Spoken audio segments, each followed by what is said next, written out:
In August 1560, Scottish nobles and ministers walked into an Edinburgh parliament, closed the doors, and voted to legally outlaw their country's dominant religion. In a matter of days, this assembly abruptly severed Scotland's ties to the Pope and criminalized the Catholic Mass overnight. How did a rogue parliament manage to overwrite 1,000 years of entrenched tradition so quickly? This legislative blitz dismantled an empire and established the framework for a modern, independent state. Catholicism had incredibly deep roots in Scotland.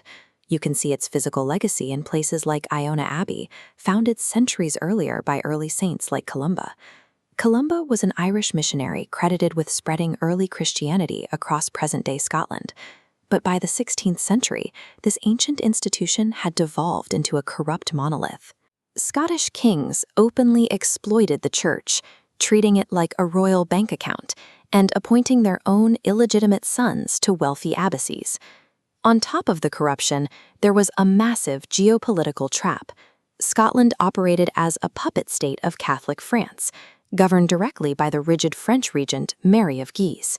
Mary of Guise was a French noblewoman who ruled Scotland on behalf of her daughter, Mary, Queen of Scots. Rebellion sparked when printed Protestant books were smuggled into the country. The state responded with brutal, absolute force, burning early reformers like Patrick Hamilton at the stake. Hamilton was an outspoken Protestant preacher, whose execution made him one of Scotland's most famous martyrs. But state suppression fatally backfired. The literal smoke from the martyrs' pyres incited massive public backlash, proving that brutal executions breed revolution rather than silence. The catalyst for this revolution was John Knox.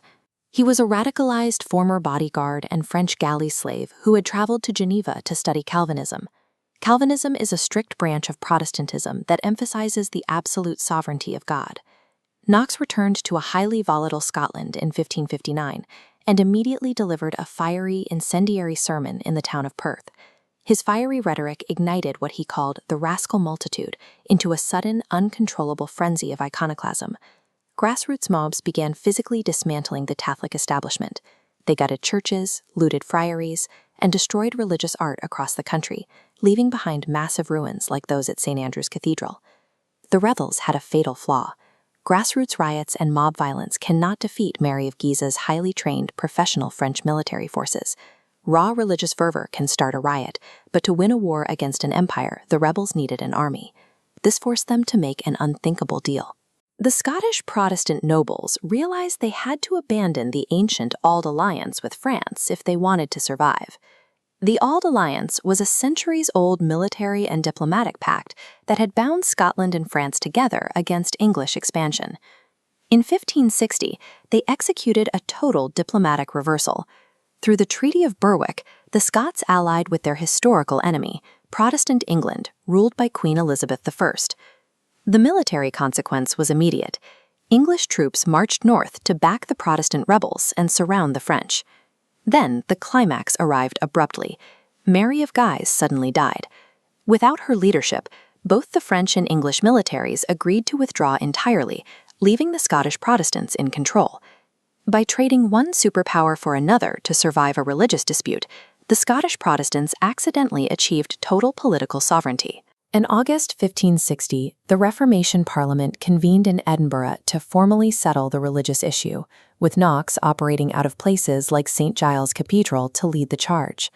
Knox and 5 other ministers drafted the Scots Confession in just 4 days. The Scots Confession was the foundational document that explicitly outlined the theology and the entire structure of the new Protestant Church. Parliament then passed 3 rapid-fire acts.